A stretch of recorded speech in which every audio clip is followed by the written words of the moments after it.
Welcome back to my channel. I know मैं थोड़ी late हो गई हूँ, लेकिन बहुत काम था गाइस। दशहरा चल रहा था, तो दशहरा में क्या क्या काम होता है सबके घर में ये तो सबको पता ही होगा। सो हाय एवरीवन, शुभ दशहरा। वैसे मेरी बंगाली एसेंट इतनी भी खराब नहीं है, मैं शायद बोल सकती हूँ। वैसे एनीवेज छोड़ो, आज मैं आप लोगों को अपने वीडियो के थ्रू ले जाऊंगी थोड़ा घुमाने। वैसे जो लोग बीबीएसआर में है वो तो घूम के आ ही चुके होंगे, दशहरा में बहुत घूमे होंगे। लेकिन जो लोग नहीं जा पाए हैं, शायद उनके लिए ये मेरा वीडियो थोड़ा हेल्प कर दे जानने के लिए कि इस बार क्या क्या पंडाल्स बने थे भुवनेश्वर में। तो ये रहा नयापल्ली का पंडाल, जो कथकली थीम बेस में बना हुआ था। बहुत सुंदर था, ट्रस्ट मी गाइस। वीडियो में आप लोगों को जैसा दिख रहा है ना, उससे भी ज़्यादा खूबसूरत था ये पंडाल। अंदर से भी और बाहर से भी क्या बनावट थी। और जिसने भी ये आइडिया सोच के बनाया है, उसकी दिमाग की तो दाग देनी पड़ेगी, क्योंकि ये पंडाल जो है ये कुछ यूनिक आइडिया से बना हुआ था।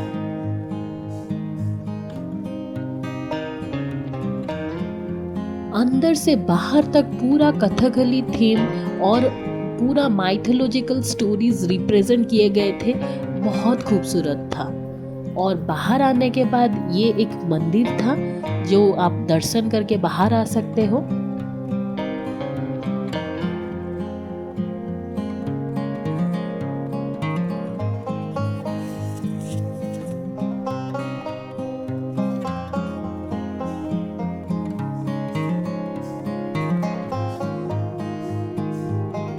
नयापल्ली के बाद अब बारी थी शहीद नगर की। शहीद नगर में भी बहुत अच्छा यूनिक आइडिया से ये लोग भुवनेश्वर मतलब टाउन और विलेज लाइफ को रिप्रेजेंट किए हुए थे पंडाल के थ्रू। तो इतना ज़्यादा पता तो नहीं चल पा रहा था, लेकिन जितना भी था बहुत अच्छा था। ये लोग आप देख सकते हो बोथ साइड, एक साइड अर्बन एरिया और एक साइड रूरल एरियाज़ को वो लोग रिप्रेजेंट कर रहे थे। कैसे बैलेंस करके लोग रूरल एरियाज़ में और अर्बन एरियाज़ में रहते हैं, इन्होंने उनका थीम लेके रिप्रेजेंट किया हुआ था। बहुत अच्छा था इन लोग का थीम। और बाहर से मतलब अभी जितना वीडियो में आप देख रहे हैं उससे भी ज़्यादा ब्राइट दिख रहा था। ये कुछ येलो टाइप का कलर था उसका, तो बहुत अच्छा लग रहा था बाहर से देखने के लिए। हम लोग 7th डे पे गए थे घूमने, तो 7th डे पे इतनी ज़्यादा भीड़ तो नहीं थी। फिर हम लोग 9th डे पे भी गए थे, तो 7th डे से ज़्यादा 9th डे में बहुत ज़्यादा भीड़ थी। आप लोगों को पता है कि दशहरा के वक्त भुवनेश्वर कितना क्राउडेड रहता है, मतलब क्राउडेड से भी ज़्यादा क्राउडेड हो जाता है। तो पंडाल्स के पास इतनी भीड़ हो जाती है कि मतलब सांस लेने के लिए भी जगह नहीं बचती। इसीलिए हम लोग पहले 7th डे पे गए थे और फिर एक बार घूमने के लिए 9th डे पे भी गए थे। तो ये रहा शहीद नगर का पंडाल अंदर से, आप लोग देखिए। यहाँ पे मेल और फीमेल्स को अलग करके भेजा जा रहा था, मतलब एंट्रीज अलग अलग थी। मेल्स के लिए अलग एंट्रीज और फीमेल्स के लिए अलग एंट्रीज। ये अंदर का नज़ारा जो बहुत खूबसूरत है। सारे पंडाल्स के अंदर बहुत खूबसूरत से सजाई गई है। आप लोगों को आगे वीडियो में दिख जाएगा कि अंदर वाले मतलब पंडाल्स के अंदर के जो खूबसूरती है वो कितने यूनिक तरीके से ये लोग डिज़ाइन करते हैं।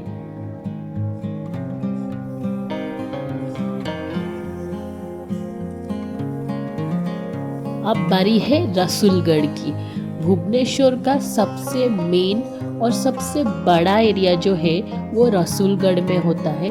और बाकी जगह भी एरिया बड़ा होता है, लेकिन रसूलगढ़ में हर साल ये लोग कुछ अलग अलग थीम पे बेस्ड ये लोग पंडाल्स बनाते हैं। इस बार ये केव टाइप का बनाए थे और ऊपर एक मंदिर, मतलब बोल रहे थे कि ये एक एआई रिप्रेजेंटेशन है। तो पता तो नहीं चल रहा है, लेकिन ये जो आप ग्रासेस देख रहे हो ना, ये सब रियल लगे हुए थे। और ऊपर जो है वो बनावट थी, लेकिन ये जो केव टाइप का आपको दिख रहा है ग्रीन कलर का, उस पे ग्रासेस रियल वाले पेड़ पौधे ये सब लगा के ये लोग ग्रीन बनाए थे। बहुत खूबसूरत लग रहा था। सुबह भी जाओगे तो ये और भी अच्छा लगेगा, और रात को लाइट के साथ ये और ज़्यादा चमक रहा था।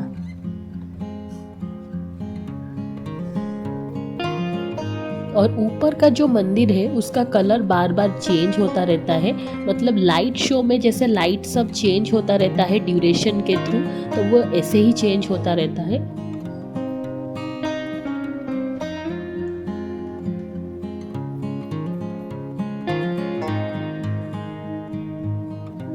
सेवेंथ डे पे भी बहुत ज़्यादा भीड़ थी यहाँ पे, मतलब सोचिए 9th और 10th डे में कितनी ज़्यादा भीड़ होगी यहाँ पे। और बोलते हैं कि रसूलगढ़ में सबसे अच्छा पूजा भी होती है, बहुत अच्छे से पूजा होती है रसूलगढ़ में। मैं आप लोगों को दिखाऊंगी कि पूजा कैसे हो रही थी।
ये सारा अंदर का पर्पल वाला डेकोरेशन जो बहुत चमक के निखर रहा था।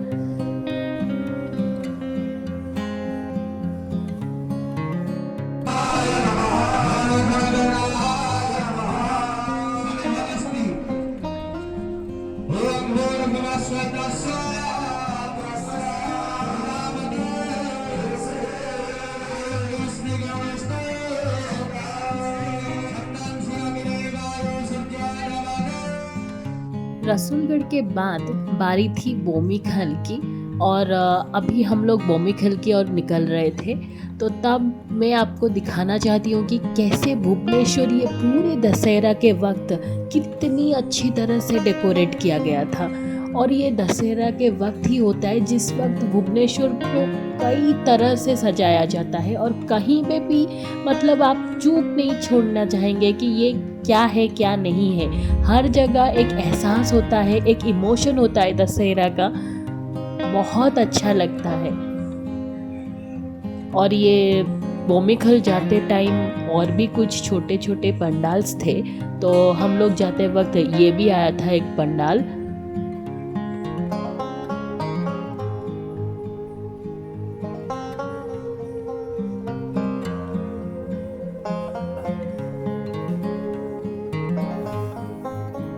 ये रहा, ये लोग भी बहुत अच्छे से, छोटा सा है लेकिन बहुत अच्छे से बनाए थे।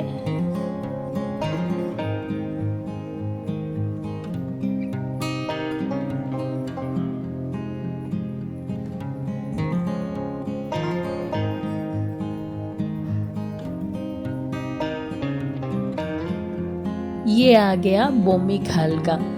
तो इस बार सबसे बेस्ट और सबसे बढ़िया तरीके से जो पंडाल है वो बोमीखाल में हुआ था।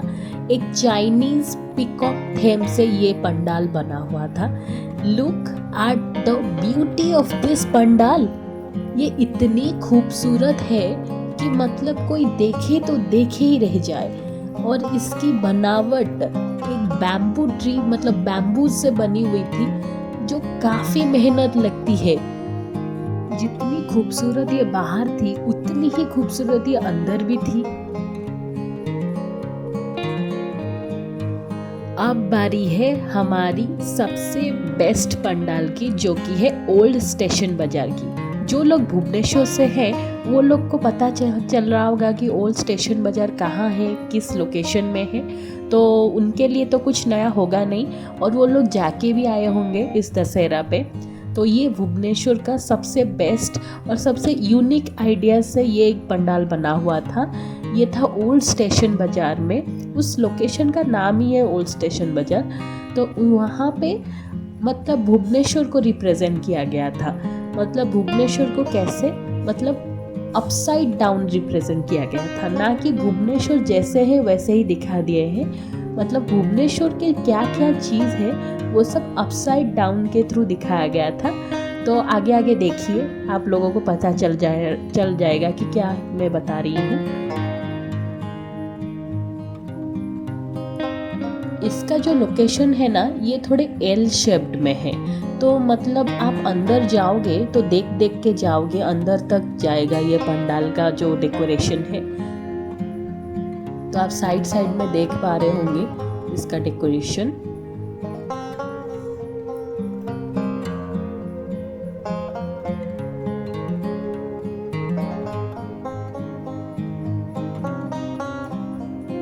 यहाँ से था एंट्री।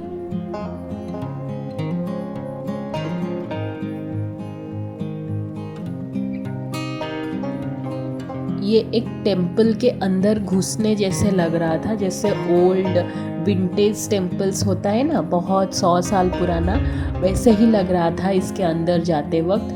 बहुत अच्छा महसूस हो रहा था, बहुत पॉजिटिव सा फील हो रहा था, बहुत अच्छा लग रहा था। And look at the decoration, the ideas, the creativity.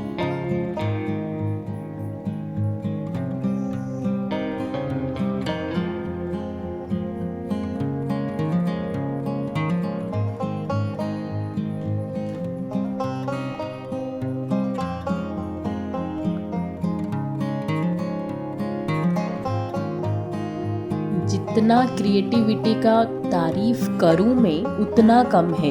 ये लोग इतने यूनिक तरीके से ये आइडिया लेके ये लोग बनाए हैं कि जो भी जाता था वो उसमें खो ही जाता था, मतलब पंडाल में ही खो जाता था। ये आ गया जो मैं बोल रही थी, भुवनेश्वर को इन्होंने अपसाइड डाउन के तौर पे रिप्रेजेंट किया है। मतलब आप रूफ में देख पा रहे होंगे, वो जो रूफ है ना, वो पूरा भुवनेश्वर को रिप्रेजेंट कर रहा था। और भुवनेश्वर में कौन कौन सी बेस्ट प्लेसेस है, क्या क्या है, घर कैसे हैं, जगह कैसी है, वो सब इन्होंने रूफ में उल्टे तरह से अपसाइड डाउन ये लोग रिप्रेजेंट किए थे। हम लोग देख पा रहे थे कि भुवनेश्वर में जो एयरपोर्ट है, जो राम मंदिर है, इस्कन टेम्पल है, और जो रेलवे स्टेशन है, जो बस स्टेशंस है, वो सब इन्होंने रिप्रेजेंट किया था, कुछ नहीं छोड़ा था। बहुत खास था, सब कुछ बहुत खूबसूरत लग रहा था। मतलब मैं लग रहा था कि उसके अंदर जाके कोई एक एग्जीबिशन नहीं, कोई एक एक्वेरियम या फिर कोई एक मॉडल के अंदर घुस गए हैं हम लोग जो बच्चों, मतलब हम लोग बचपन में जो मॉडल्स बनाते थे ना एग्जीबिशंस के लिए, वैसे एक मॉडल के अंदर ही घुस गए थे हम लोग, ऐसे ही लग रहा था।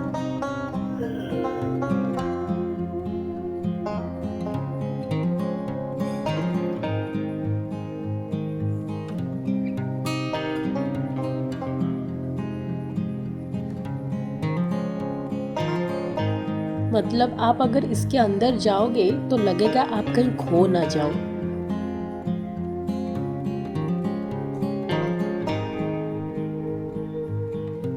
और ये रहा दुर्गा माँ का मूर्ति।